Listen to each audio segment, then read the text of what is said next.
Okay, with that, we welcome you to tonight's Zoom presentation from Phoenixville Public Library. I'm Mark Pinto, the Adult Services Director here, and we are happy to have with us tonight Josh Mountz, who is the Training Coordinator and Prevention Specialist for Compass Mark. They are an addiction prevention organization, and the topic tonight is sports gambling, how popular it's become, how prevalent it is, what bad things can happen as a result of it. If someone gets addicted, what are some resources and ways to handle and cope with that? So, Josh, thank you so much for doing this, and take it away.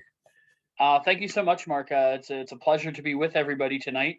Bear with me while I share my screen, and I'll begin our presentation. So there we go. As Mark said, my name is Josh Mountz. I'm a training coordinator and a prevention specialist with Compass Mark. If you're not familiar with who Compass Mark is, we are a nonprofit addiction prevention agency. We serve Lancaster, Lebanon, and Chester counties. And our mission is to prevent addiction through education, skill building, and community mobilization. And I always like to tell everybody where our presentations kind of fit in with that mission. So it's kind of education and skill building today. We're going to get some education on what sports gambling is and how it can be an issue. And it gives us skills that we could spot those issues that people may have with sports gambling, whether it's in ourselves or in our friends or loved ones, as well as building that capacity for learning what those resources are and where we can go to find them. So we are going to talk about sports gambling, daily fantasy sports, mainly tonight, and then I do have a slide at the end where we just talk about gambling in general and what some of the current trends are and how we can expect that to grow or what we can expect to see in the future. Just some ideas of some learning objectives or what we can hope to take away from this presentation. Again, we're going to be able to define sports gambling and daily fantasy sports and the laws that impact them and kind of where we got to where we are today. We'll identify ways that problem gambling can impact not just health, but really the entire life of the person who's dealing with problem gambling. And then we'll look at what some of those treatment recovery options are, as well as local resources that can give us a little bit more information on gambling and daily fantasy sports.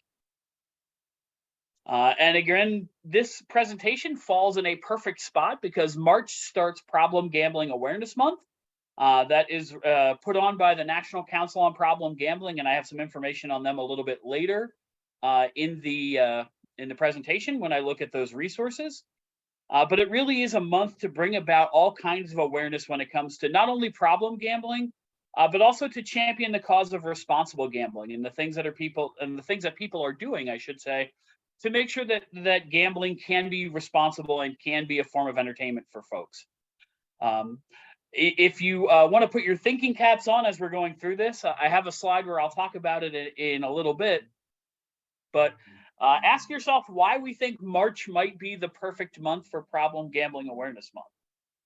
And you may be able to come up with it, you may not, but I'll give you the answer for it in a couple of slides. But whenever I talk about gambling, I always like to throw out just some reminders here. I am not anti-gambling. I don't think gambling is bad or evil all by itself. It's all about how we interact with the form of gambling. Most people can gamble very responsibly. The folks that we're talking about today are those who are engaging in problem gambling behaviors. And problem gambling is not a diagnosis. There is a diagnosis for addiction to gambling, and that is called disordered gambling. And there are a set of behaviors that you need to meet within four of these 11 criteria within a 12-month period to reach that diagnostic level. Problem gambling is much simpler. Problem gambling is really any gambling that causes a problem, whether that's socially, whether that's financially, whether that's health-wise. Problem gambling really is any kind of gambling behavior that causes a problem for an individual. And again, those problems arise when we're unable to interact with gambling in that responsible way. We know that most gaming and gambling entities are required in some way to help prevent problem gambling. We'll talk about how some of them are doing that a little bit later, and that's very evident anytime you see the commercials on TV, or you hear them on the radio, or you see them in print, there's always that really small asterisk in that fine print. And they say, if you or somebody you know has problems with gambling, here's the number to call. In Pennsylvania, that's 1-800-GAMBLER. And they are working to make that a national number. They're not quite there yet, but they're working on that. But in Pennsylvania, at least, the number is 1-800-GAMBLER. And again, we'll talk about that under resources. But that was also part of the legislation when it was signed in Pennsylvania to allow casino gambling in Pennsylvania, that they have to set aside a certain amount of their profits each year to pay for gambling help for those who are administering or experiencing problem gambling, or on the other side, for agencies like ours who work on the prevention side, there are some grants available through that funds as well. It is a minuscule amount of their profits, I must say that.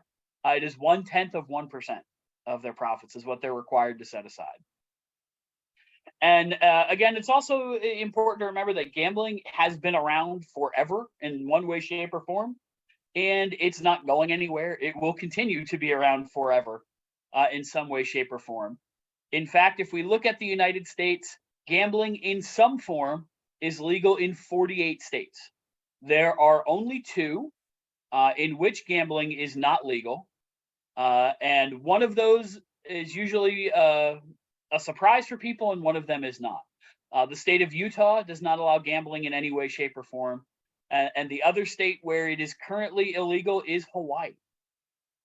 So the kind of like opposite ends of the spectrum. One of the states tends to be very conservative and very religious.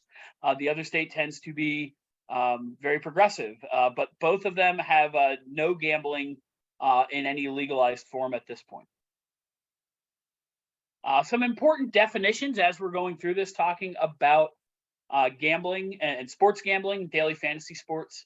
I always like to start off just giving a definition of gambling, because it can mean different things to different people. So I would like to make sure that we're all on the same page.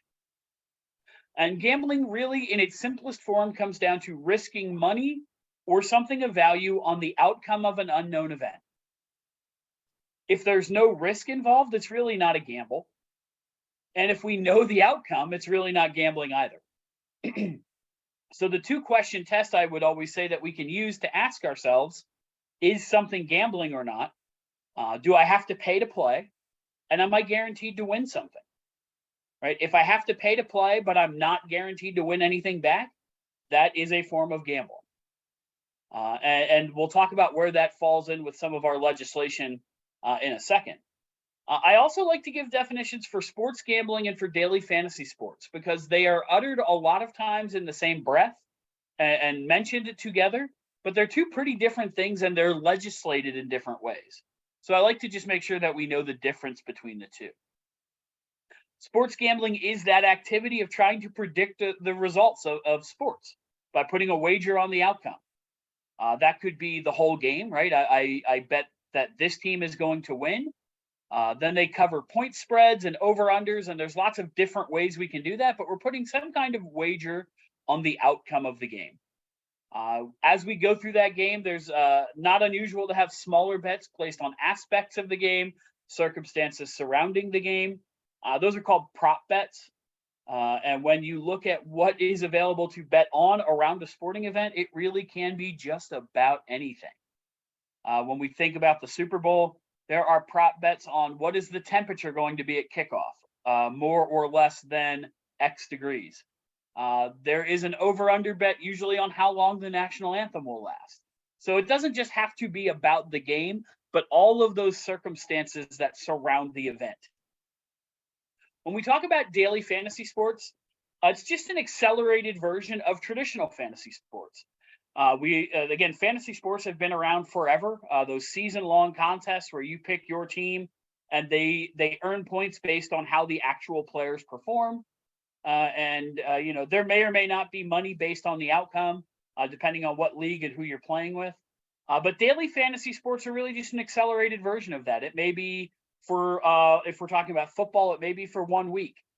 If we're talking about basketball or baseball, it may just be a single game or a series of games instead of a season-long thing. So it really is just an accelerated version of that traditional fantasy sport that's been around for a very long time. More and more now, again, we get into the sites that are out there and they offer money for those daily fantasy sports, and you can pay to play, and you can, if your team does well enough, can win some of that money back. But again, it is regulated a lot different than the world of gambling. And we'll look through and we look at the laws about how that came about, and I'll tell you why I don't agree with that.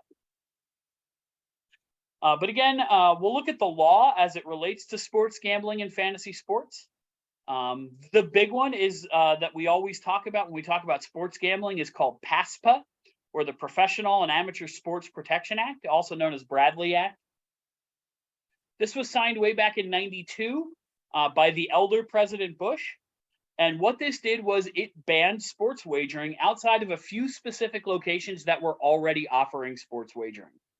So in Oregon, Delaware, and Montana, they had lotteries that were linked to sports. And obviously, sports wagering was legal in Nevada, again, especially Las Vegas being the crux of all of that.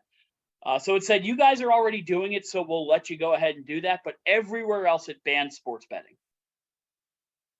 And this is, of course, talking about legal sports betting. There were illegal books being made all over the place, but this is really talking about that legal sports betting. And then we got to May of 2018, and there were two different Supreme Court cases of that year where PASPA was brought before the Supreme Court.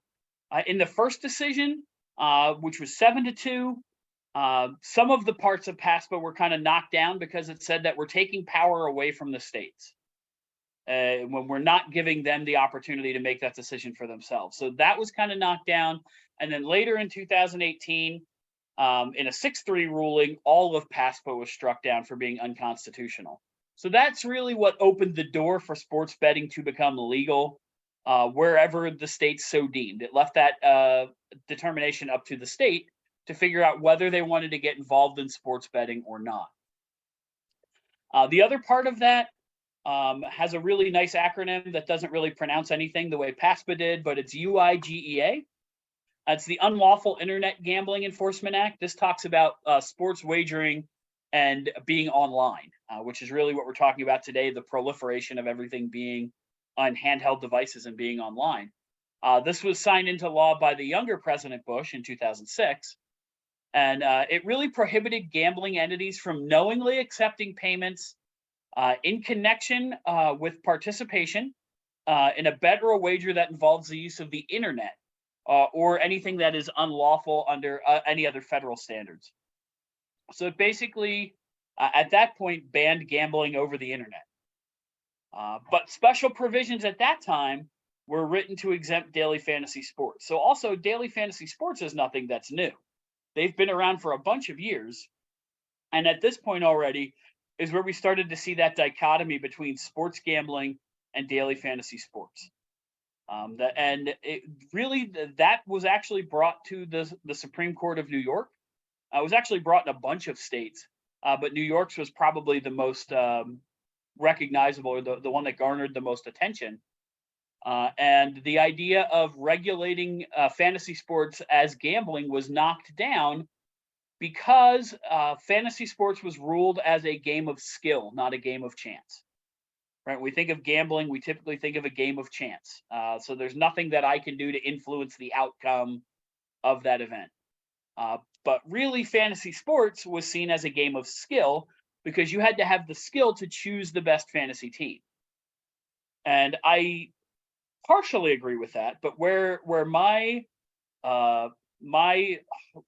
feelings lie, and I'm going to have to change my analogy now because he just retired. But my analogy was I can have all the skill in the world to choose the best team out there, the best players to make up my team. But because my team scores points based on the actual players' participation and their performance, there's nothing I can do to make Tom Brady throw touchdown passes. So I could have all the skill in the world to pick the best team. I still don't get to control the end outcome because I can't make them perform. So just like, because again, people will say that playing poker isn't really gambling because I can have skills that I can read. If Mark and I are playing poker, I could read Mark's face and see if he's bluffing and all that. And that's absolutely true. It helps, but I have no outcome over what cards I'm dealt or any other player is dealt. So I have no control over the final outcome of that game. And to me, it kind of counts the same way in fantasy sports. I could pick the best team in the world and have all of the best players on my team, but they could all go out there on the field and lay a big old egg, and I get no points. I have no control over that. But this 2006 law is really where we started to see that dichotomy between daily fantasy sports and the active sports gambling. So we look at where is sports betting legal. Currently, as of last year, there were 30 states in which sports betting was legal. So all of the states that you see on your screen in red currently have legalized sports wagering. The two in blue, Nebraska and Maryland, are in the process. They've had legislation before their state houses, but it has just not yet been passed. And those that are in gray have no current legal sports betting. Obviously, we'll see Utah and Hawaii on there, as well as a couple others that have not yet gotten there. I think it's really only a matter of time. So what did it look like in Pennsylvania when we decided we were ready to go? So you'll see the little bit difference in dates there. Legislators could kind of see the writing on the wall, and they kind of knew what was coming. And they wanted to make sure that they were on the right side of things, especially when it came to earning cash and on the right side of revenue. So we passed House Bill 271 in 2017, which effectively or unofficially at that point legalized sports wagering in Pennsylvania.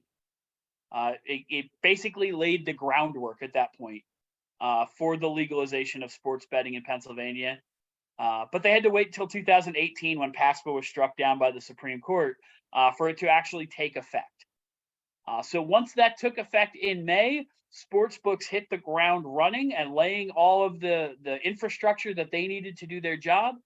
And they opened their doors in November 26th of 2018. That is when the first legal sports books opened in Pennsylvania. That opened the door for everything. So we had the local ones that you could walk in the front door of, and that included at all of the in-person casinos in Pennsylvania. But it also we had offshore become legal now in Pennsylvania, as well as online phone apps from the various national organizations. And just like every other kind of wagering in Pennsylvania, the legal betting age is 18. And that can really open the doors, especially for students, if we're talking about handheld devices in schools and all of the issues that already come along with that. And now we have to worry about kids sitting in English class betting on March Madness because they can now get that on their phone.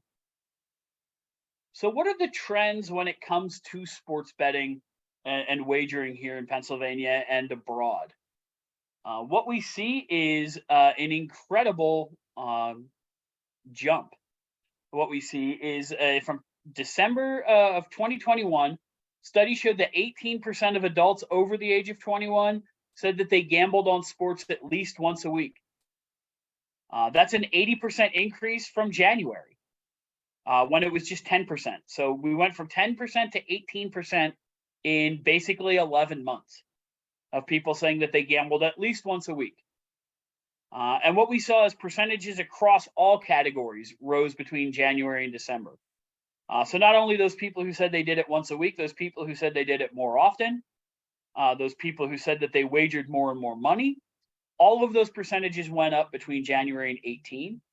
And kind of the interesting fact in here is people thought, oh, now that it's legal, more people are going to want to do it. And what they found out is that really wasn't the case. Is people just want to gamble.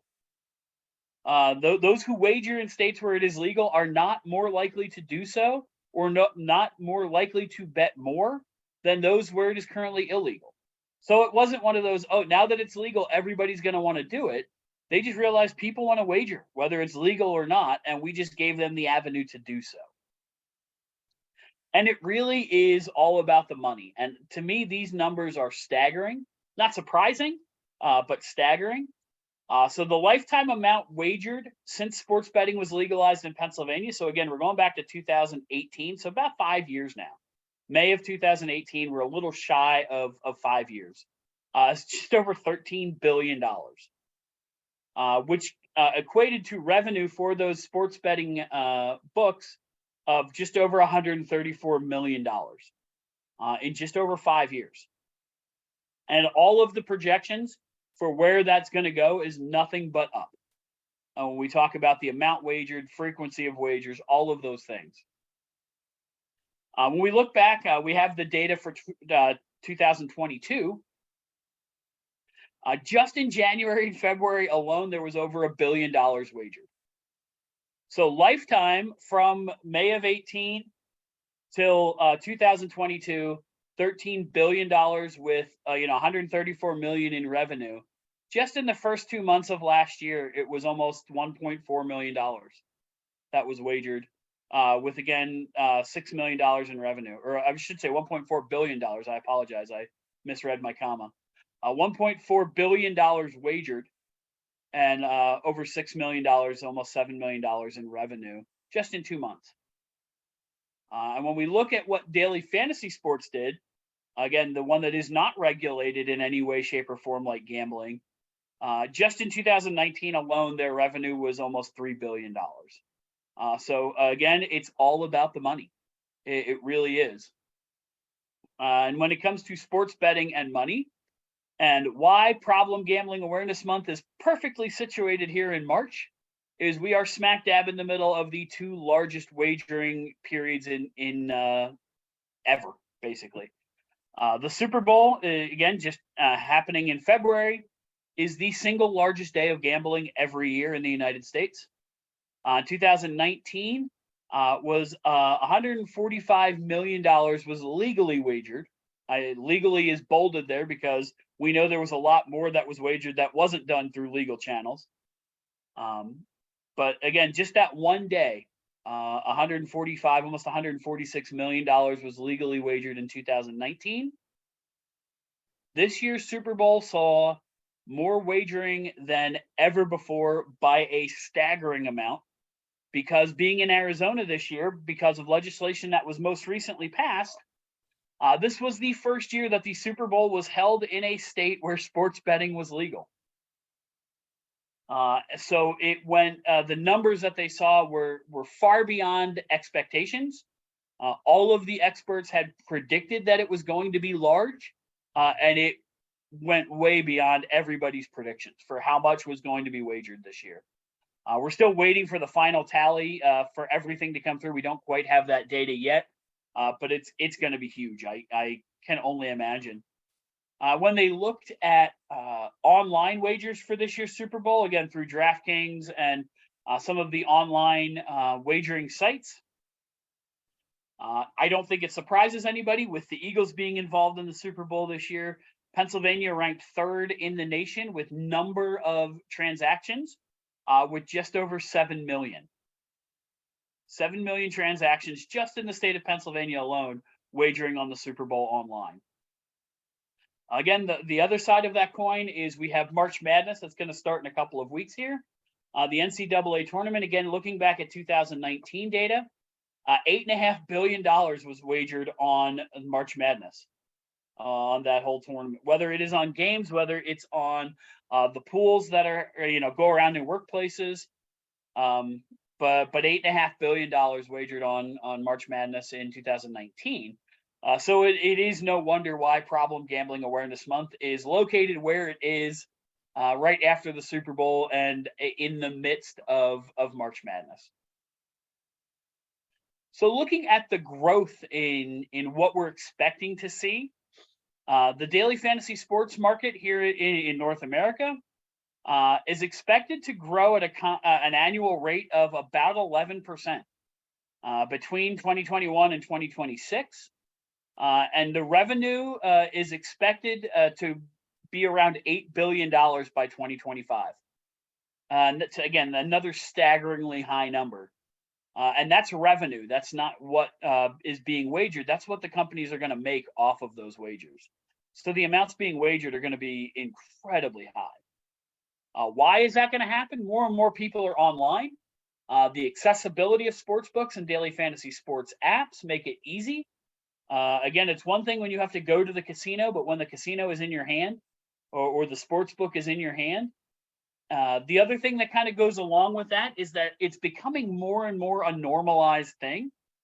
Again, you can't turn on sports without seeing advertisements for daily fantasy sports, for sports wagering sites.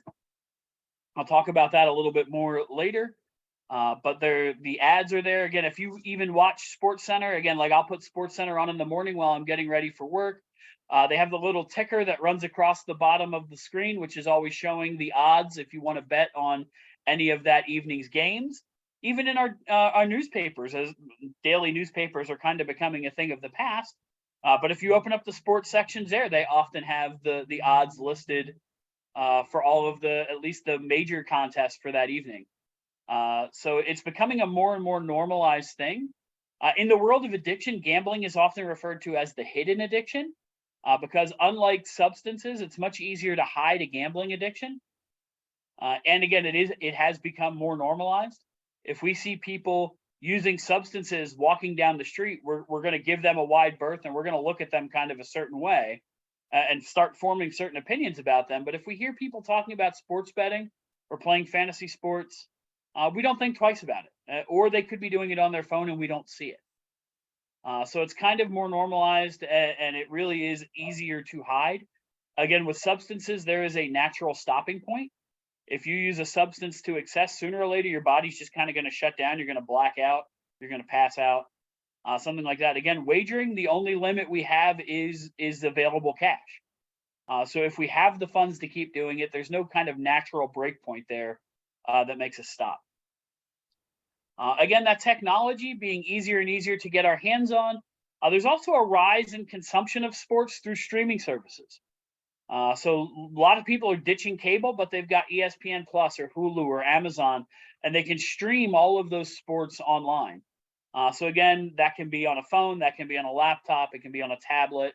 So we're not even really tied to our living rooms and sitting in the TV, but we can consume those sports in lots of different places. Again, leading to more and more betting, because we're often betting on the same device that we're watching those sports on. So it's kind of that one-stop shop in the palm of our hand. And as technology gets better, coverage to more and more places, things like 5G, the advancement of more and more powerful computers in our phones, it's only going to lead to that increased access to sports books and daily fantasy sports sites.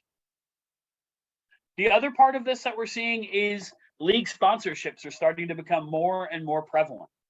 I remember when sports betting became legal in 2018, the commissioner of National Football League, Roger Goodell, said, absolutely not. This is abhorrent. We want nothing to do with it. They have now partnered with various different betting sites to become the official partner of the NFL. So I have at least the three big major leagues in the United States and their affiliations here. The NFL's partnered with DraftKings. Basketball has partnered with DraftKings and FanDuel. Major League Baseball has partnered with BetMGM and DraftKings. And they are listed as the official betting partners of those sports leagues. And it goes even beyond that. Individual teams have also made partnerships with various local betting sites. So again, for the Philadelphia sports teams, that is all of your local ones there in Philadelphia. And this is nothing new. This really has come to us from Europe. What we see in the world of sports betting, or betting in general, and trends is we start to see it happen in Europe first, and then it kind of moves our way. When we look at the Premier League, they're probably one of the oldest culprits in this arena. The top tier soccer league in England. Currently, 8 Premier League teams are sponsored primarily by gambling companies, whether they're online casinos or brick and mortar casinos. So when you watch their games, it really is a de facto advertisement for gambling, because they have advertisements on the jersey, they have advertisements on the field, and the banner ads that go along the field. So you can't help but see that name as you're looking, or as you're watching a soccer match. The House of Lords in England has recommended that we should probably put an end to that practice. They wanted to do it by this year. As of now, it has not yet happened. So whether it will or not has yet to be seen. But they did recommend that they should at least look into it, and they're doing some investigations. But currently, as of now, we have not seen any movement on that landscape yet. One of the things that they are very good at, all of those online sites, brick and mortar as well, they're really good at enticing people to come in and at least give it a shot. And they do that in lots of different ways.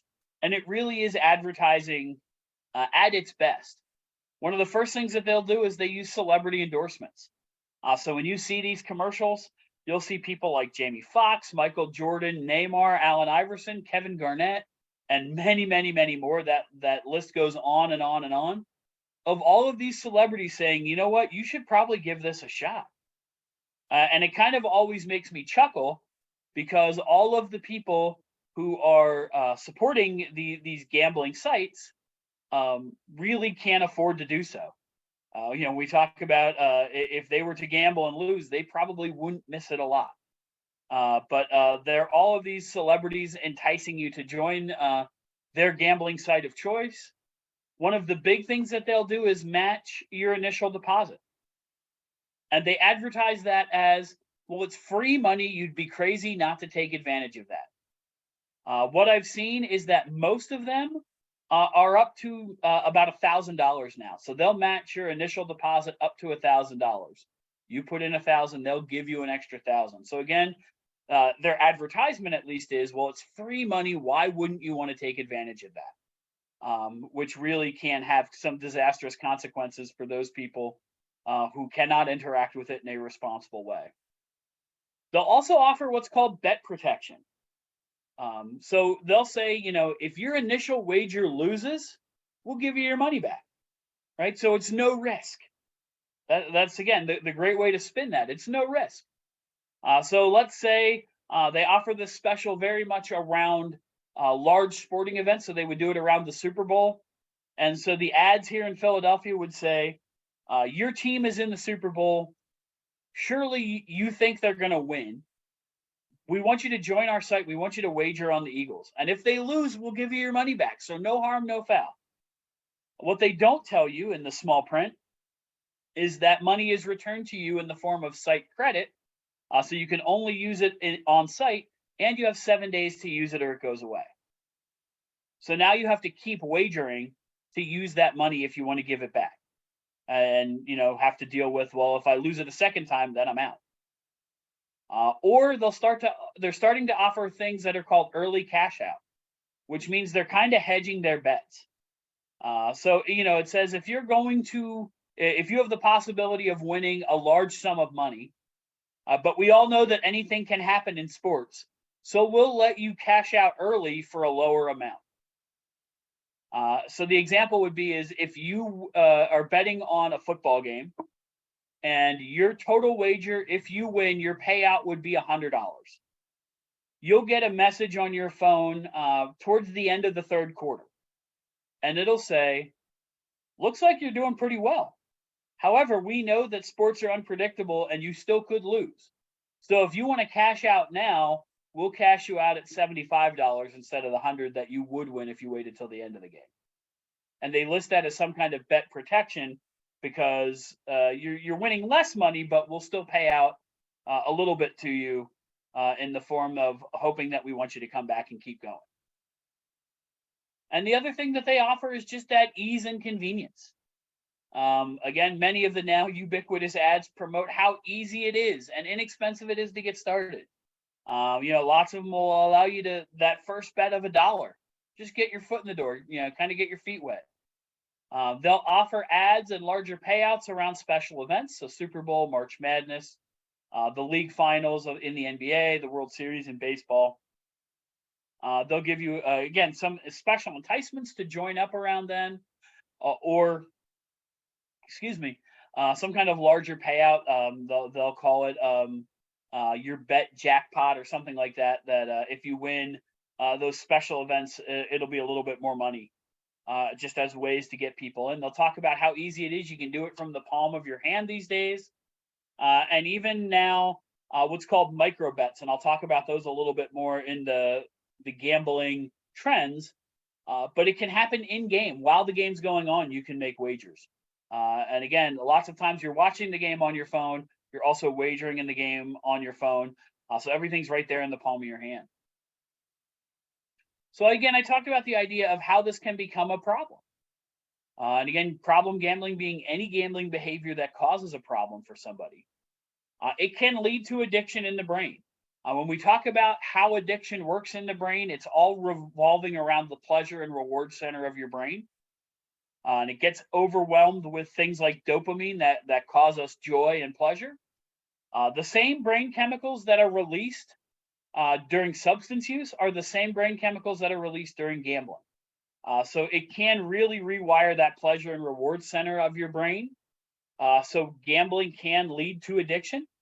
And just like we know that early substance use can be a sign of problems in the future, early wins in somebody's gambling career can be a trigger for problem gambling as well.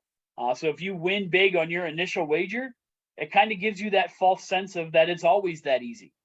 And it gives that not only that brain rewiring, but again, that false sense of just how simple that was. If I bet even more, I bet I could make it happen again.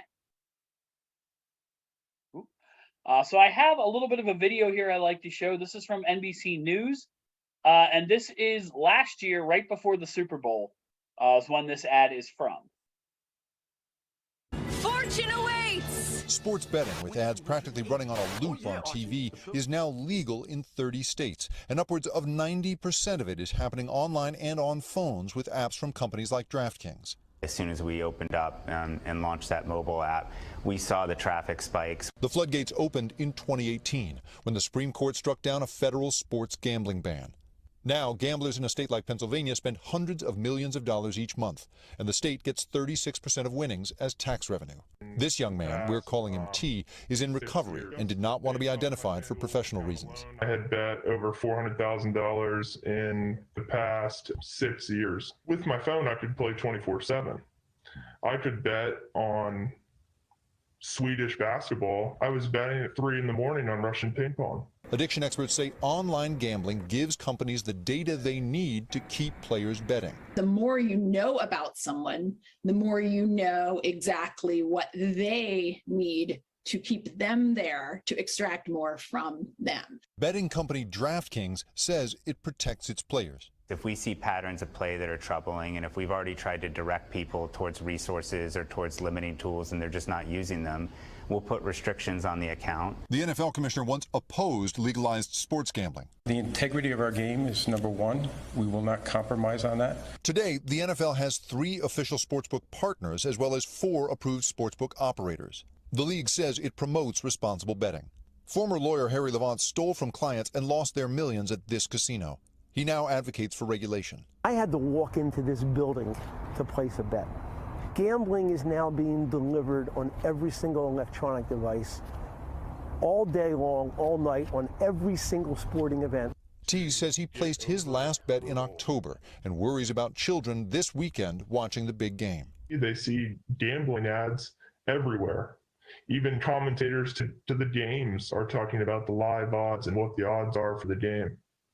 And it's scary. A multi-billion-dollar industry, now deep in the game. Jake Ward, NBC News, Philadelphia. So again, that video talked about a lot of the things that I had said already about the ease of fantasy sports gambling, fantasy sports and sports gambling. Again, I like the way that the lawyer put it in his presentation. He's like, I used to have to walk into this building if I was going to do it. He's like, now you can do it from your couch, from that device in your hand. Again, signs that people might be dealing with sports gambling or daily fantasy sports problematic use. If they talk about needing to increase the amount or frequency of wagers or fantasy games to kind of get that enjoyment out of it. When we talk about substance use, we call that tolerance, where you need more and more of your substance to get that same feeling. The same thing can happen when we're wagering. So we need to make sure that we're betting more and more money or we're playing more frequently or more often to get that same feeling that we used to get from it. When we start using wagering or fantasy sports as a coping skill to fill that void, whether we're bored or whether we are lonely, we find that community and use that as kind of a coping skill. Those are always ways that we can tell that use is becoming more and more problematic. Again, anytime we feel anxious, angry, or irritable when we try to stop or cut down, that is going to be problematic. Someone is lying to cover up the extent of the problem, or they're starting to isolate themselves more and more, use mobile phones more and more, especially at inopportune times. Those can all be signs of problem sports gambling or daily fantasy sports use. The long-term effects that this can have go way beyond health. We can talk about the health effects that it has, most of the time being gastrointestinal issues from chronic stress, whether it is trying to figure out when we're going to place the next bet, or chronic stress that's caused from always losing or being behind certain things in certain areas. It can also affect relationships, financial issues. It can cause anxiety and depression. Again, physical and mental effects of that chronic stress. And it does increase the risk for self-harm and suicide, especially in specialized populations like our veterans and our seniors, because of lots of different reasons in those two separate populations, but it can cause increased risk for self-harm. So now more and more the push is being put on responsible gambling. It's kind of a harm reduction technique. And we realize that a lot of people, we're not going to get them to stop gambling, but we want to make sure that they're able to do it in a responsible way. The DraftKings expert in that video talked about how they are required to do so. Most reputable gambling companies offer various safeguards against problem gambling. All accounts are monitored with limitations that can be enforced if they see this activity. That there's a bigger push on this, and even on the software that they put in. When you register as a new user, you will put what you want your max bet to be, what your periods are. If you're online for more than 24 hours, they'll make you take 24 hours off before you're allowed to wager again. So there's lots of safeguards that they can put in place, especially online, to kind of spot some of that problematic behavior and try to head it off before it becomes a problem. We see the NFL just last year has partnered now with the National Council on Problem Gambling to promote those responsible gaming efforts. They are the only one that has made an official partnership as of yet, but I know lots of the other professional leagues are kind of exploring similar ideas. And things that we can do to make sure that we are working at our best to keep gambling responsible. Knowing your limits. Again, time, what your max wager can be, what we're spending. We really want to reframe the conversation. Most of the time when we talk about responsible gambling, the conversation revolves around what can you afford to spend? And I really like the idea of reframing that and saying, what can you afford to lose? But again, knowing what our time should be, taking breaks when we get, if we're there for too long of a period of time, not going past the maximum wager that we've set, and again, knowing what that spending limit should be. Again, if we're gambling and it interferes with our daily activities, that's not good. We don't want to try to ever gamble to recover lost money. We need to look at gambling as a form of entertainment and really just the cost of that entertainment, right? If my wife and I go out to the movies and we go out for dinner, I know I'm going to spend X number of dollars and there's nothing I can do to get that back. And if we're going to look at gambling responsibly, we should look at that the same way. That anything I lose during gambling is just the cost of entertainment. And again, I shouldn't ever go after it and try to get it back. And then again, never use gambling to replace coping skills. Again, whether that's trying to fill that hole when we're bored or loss of relationships, we want to make sure that we have a support network that we can turn to in those times so that we're not using gambling. The other things that we can do here in Pennsylvania is we have self-exclusion. This can be obtained from the Pennsylvania Gaming Control Board. There are separate exclusion lists for interactive gambling, for fantasy games, for video game terminals, and at the individual casinos. You can get excluded. You can exclude yourself for a period of 1 year, 5 years, or for a lifetime. And then those are punishable by imprisonment if those are violated, both on our end and on the sports betting or the wagering company's end. If we violate that exclusion, there are some hefty penalties there. So I said I'd talk really quickly just about what are the gambling trends that we're seeing in general. One of the ones that really does affect sports betting is the idea of micro betting, which means they'll allow you to bet on individual pieces of the game instead of just the final score. You'll be watching a football game, and again, from your betting house, the prompt will pop up, who do you think is going to score first? Or, the football team comes down and it's 3rd and 15. They'll say, do you want to bet on whether or not they're going to make the first down on this play? In baseball, do you think the next home run that's hit is going to be on a fastball or a curveball? So it's not just waiting for the whole outcome of the game anymore, but now it's individual pieces of the game. So we're betting more amounts, or I should say larger amounts on games, because not only are we betting on the final score, but all of those pieces throughout the game. And it's happening more and more regularly. That fast-paced idea of betting really quickly is kind of hitting our brain with those doses of dopamine. We're starting to see more and more betting on esports.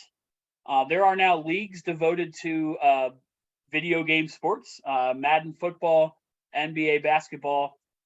So because there are people playing those sports, there are also people wagering on those sports. So we're seeing that happen. More and more online casinos are using live dealers. So instead of being AI generated dealers, there'll be live people there dealing blackjack or poker, or spinning the roulette wheel, and you can interact with them. So it feels more and more like you're in the casino. As with anything else, we're seeing technology improve, and that only carries over to the world of wagering. Again, a lot of wagering is done these days via cryptocurrency because it allows that air of anonymity and protection that bank accounts don't. Especially in the world of a lot of these larger financial services getting hacked and that information getting out, cryptocurrency is seen as a safer alternative. And the idea of social betting. There are social media sites that are very akin to things like Facebook or Instagram, and it allows you to post the wagers that you've made, and then the community can comment and like or even join those wagers with you if they like what they see. So that's something that, again, we're seeing that a lot in Europe now, and I expect to see it here in America in the not too distant future. And because of the advent of streaming, we're starting to see more and more integration from some of these big names. Again, Netflix is talking about offering some wagering services.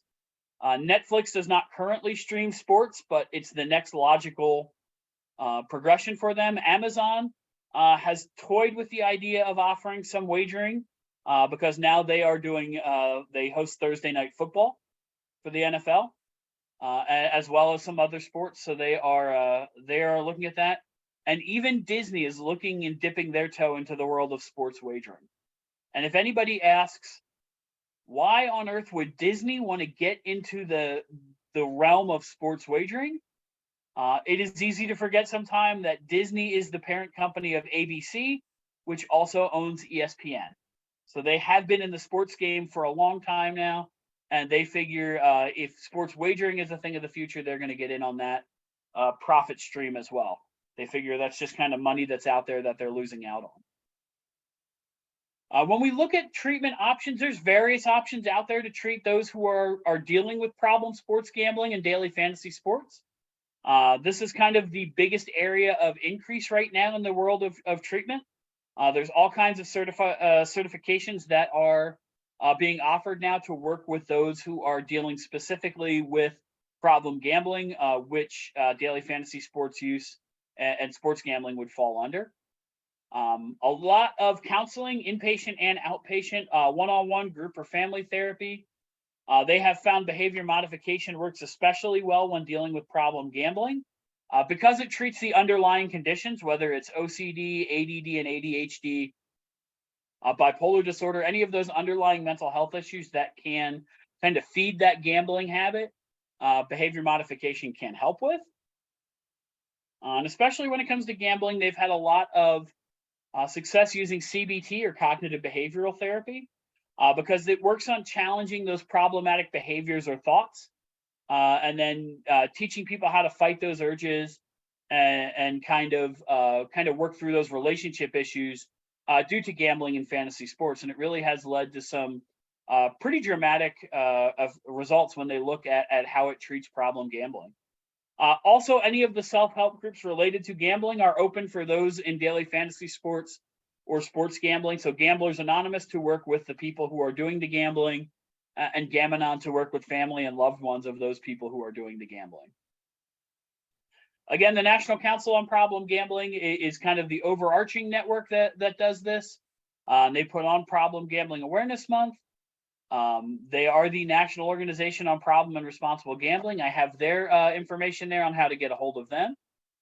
They are made up of state affiliates. Our affiliate here in Pennsylvania is the Council on Compulsive Gambling. Again, they administer the 1-800-GAMBLER website. They also have online chat and web available. Again, they also offer trainings for both treatment professionals and those of us doing prevention work as well. And then I also have this list of resources here. I've shared this with Mark. He'll make sure it's available wherever they host their presentations. But again, we have the information for NCPG, the National Council. We have our Council on Compulsive Gambling here in Pennsylvania. Our website at Compass Mark also has various informations and frequently asked questions. I have the websites there for Gamblers Anonymous and Gam-Anon. So if you know anybody who would be looking for information on where to find a closest meeting, that's where you would be, your best shape would be. And then I also have the information there for the PA Gaming Control Board.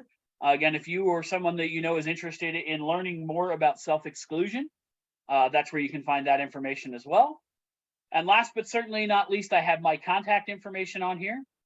So I'm going to open it up for questions in a second.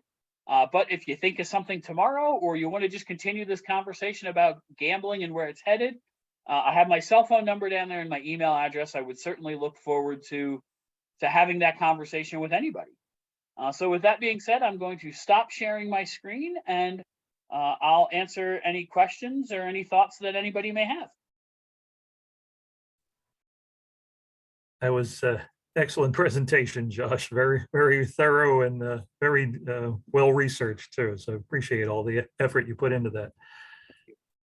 Robin, any questions? Oh, yeah, I have a lot of questions. And when I Okay. originally saw this, it didn't say sports gambling, because that's really not a problem for me, but I definitely have a gambling addiction.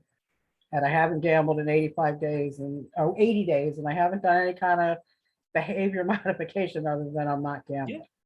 Yeah. And but it's just so pervasive, it's everywhere. And I'm in the rooms of another fellowship, and you know, it's just everywhere. Like now that I'm not I mean, I can't go to a gas station that doesn't have lottery. There's not no gas. I don't know any. The only place I can get a cup of coffee is at Dunkin'. Dunkin' does not have lottery machines. Yeah, it really is incredibly pervasive. And where on my way to work, billboards, like huge billboards, lottery love, this, that, and the other, the new tickets, and I've been a gambler for a really long time, and I didn't really realize just how bad of addiction I had until I just woke up one day and I said, "Oh my God, it's almost like I'm using." It's the day before payday, I have $1 in the bank. Yeah, and again, that's one of the reasons why, again, gambling can be is referred to a lot of times as that hidden addiction, because it kind of sneaks up on you. Again, again, with substances, there are these things that happen to our body over time. And we deteriorate, our body deteriorates over time, but with gambling, you really don't see that. No. And behavior's normalized. Lots of times it's done socially. I knew a guy, a good friend of mine, who I played softball with him. And after softball games, we would go to the fire company and hang out at the social quarters in the fire company. And he would be fine. He didn't even think about gambling until we got to the fire company. And they had the pull tabs at the fire company. Right. And next thing you know, he'd be sitting there at the bar, and he would have hundreds of dollars in pull tabs, that were sitting in front of him on the table. And again, it wasn't a problem to him until he realized he was doing that 3 or 4 nights a week. And then he would get home and he'd be like, "Oh man," like, he and his wife would go to do something. He's like, "Oh, we don't have any cash." Because he was there, doing pull tabs 3 or 4 nights a week. But it's social. We're at, he's there with friends. They're all having conversations. They're all having a good time. And it really does kind of sneak up on you. So I applaud the work that you've done there. Well, I just can't, it's funny. I have a really good friend in fellowship, and he had a really bad gambling addiction as well. And when I knew I was having a problem, I went to him and he said, look, I'll help you, but you got to be willing to want help. He said, don't waste my time. Don't waste my time. So I was doing good. I had got to about 80 days before. And then the jackpot, and that's another thing, like it's on the news. Like it is not news that the lottery is $1 billion. Like that's not news. Like why is that news? Right, Powerball's right. Powerball's at $900 million, right? And again, they sell it as you'd be crazy not to buy a ticket. That's how I felt. My addict mind said, "Oh no, you gotta get." And then it was right back. It was right back to scratching numbers. It's hard. It's really hard. I didn't realize how pervasive it was now that I'm stopped, because it's everywhere. Everywhere I go, grocery stores. I mean, why does it? But to me, like now that, because I'm older, and now that I see the things, like why is the state making money off people's addictions, like alcohol, cigarettes? Because I was addicted to all that, alcohol, cigarettes, and they make money off people's misery. Yeah, they really do, and it's sad. And I just, like, I really didn't realize it. Now when I see it on the news, I'm like, I really wish they quit talking, because it's not news. And for me, it's very triggering, because my mind right away goes to, I have to play. I'd be so foolish, like you said, foolish not to. Thank God I never got involved with gambling on a sports level, But I mean, I've won money see, I won big before. That's the problem. I won $20,000 one time on a scratch off. I won 10 grand one time at a casino. When they pay you out like that, that's hard to get past. Oh, absolutely. Hard to not think that's going to happen again.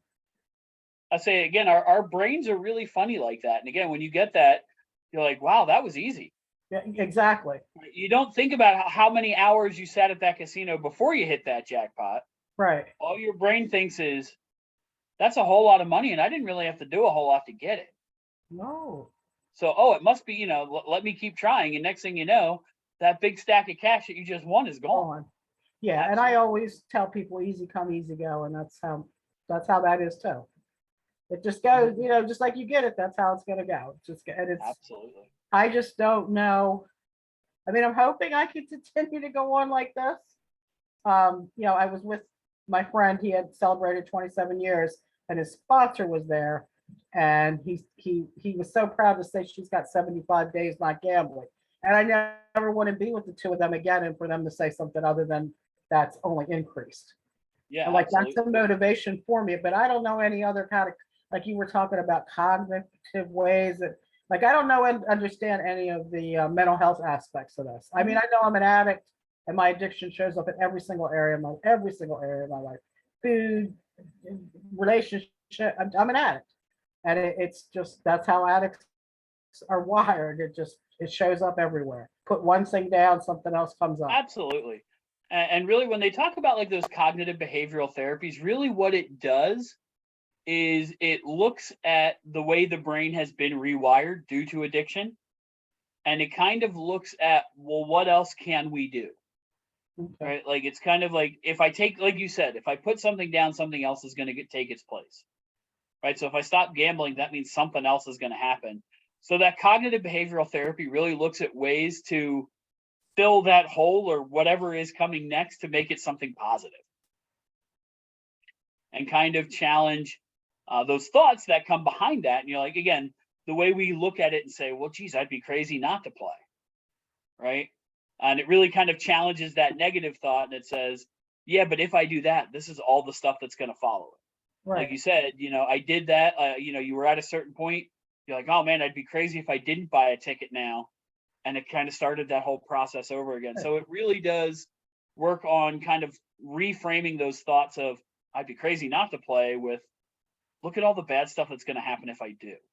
Yeah, I get that. Because even if you think about what's the best that could happen, I win. Now it starts that process all over again, because now I got a boatload of money. Right. Well, and plus, I know now that I'm winning by not playing. Like, I'm winning I've never had this amount. I have so much money in the bank. I've never had that kind of money ever. I'm just like, what? When I look at my bank account, I'm like, so that's an incentive. But I understand the part, like, because it's like, because with my other addictions, it's like something in my brain just kind of switched where it's just not attractive. It's not an option. It's just not my go-to. I don't really even dwell on that kind of behavior anymore. Like, I'm Yeah, thankful. Do you know what I'm I saying? applaud you for the work you've put in. Just know that there are plenty of resources out there that can help you. If you, again, our number at Compass Mark, if you feel like you need a little bit of extra help, give us a phone call. Okay. Again, look at those websites that are on the Oh, I've the been to information. a few GA meetings, but I feel Mhm. like I'm already in 2 fellowships, and I'm on the verge of I'm working with a person from across the pond. The beauty of Zoom, I met somebody that's across the Yeah. pond that said, "Are you familiar with SLA?" Yes. That's, yeah. So I'm but it's weird because it's like when I hit that 10-year mark, it was like I was finally ready to look at other things, like not just, oh, I'm not using drugs. Do you know what I'm saying? Mhm. Or I'm not smoking, I'm not drinking. Like, I was ready to finally start to look at some other underlying problems I have. And Yeah. it's just, I wanted to come here because when I saw it, because like I said, I'm just in the beginning of this. I just started within the past 6-7 months, really looking at this as a powerful addiction. I just still can't get over how it's I never thought about it when I was gambling, because I'm a gambler every day, every day. And I never really thought about everywhere I go. Like, I can't, there's no place really I can go. I don't know one grocery store that doesn't have lottery. I just don't know where to go. Yeah. And that's hard because you have to go to the grocery store, you have to go to the gas station. I don't have to go to Wawa to get coffee. But Yeah. I'm, it's I have to go to these places. So I do self-talk. I know people probably think I'm crazy because I walk by the lottery machines. I'm like, no, I put my hand up. I'm like, no, Robin, you don't need that. Keep moving. I don't know what else to do. Again, there's nothing wrong with doing what you have to do to make sure you're safe and healthy. So doesn't matter what other people think, as long as it works for you. And it's working. I mean, thanks to God. I just know that it's hard. And I don't know, like, there's another guy I know, and he actually went in the psych ward because he had lost so much money Mhm. that it set him, like, I don't know, like, that never happened to me, but I know people that it has happened to. Absolutely. And I know people that have been arrested. Most of the time when you see on the news people that are arrested for stealing money from companies, most of them are gambling addicts. They are, because it comes out and that they, right, just like that lawyer said. Yeah. Oh yeah, absolutely. So I'm going to check you guys out again, Mark, and I want to thank you for even, bringing this to light, because a lot of people don't want to talk about this. Yeah, you're well, and thank you for sharing so much. And yeah, there are many people out there just like you dealing with this. And Josh has given us some good resources Thank you, for Josh. dealing with it. So thank you My again, pleasure. Josh. Yeah, and I'll look for some more of these types of things you have going on, because it's, it's horrible. It really is. And I never realized, like, what I almost feel like I'm a pawn in some sort of grand conspiracy, because they really do attack the addict mind. They really do. Absolutely. They make it very, with even the color schemes. Like, I know, because I went to like a smoking cessation program at Phoenixville Hospital, and they taught us how the tobacco companies spend billions of dollars trying to figure out what colors will attract the addict mind.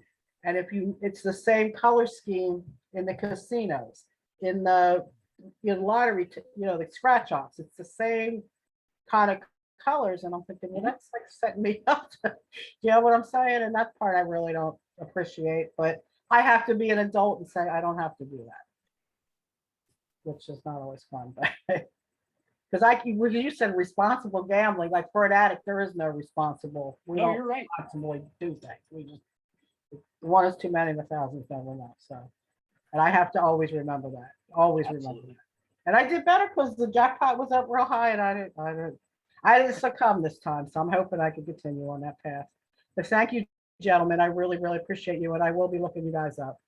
Thank you. And I'm definitely going to give your information to my other friend that's really struggling. He's really struggling. Good. Yeah, I'll email out the slides, and then you'll have access to the video too from today. Thank you for your time. Okay, Thank you, Rob. thank you. Mhm. All right, take care. Good night now. Thank you.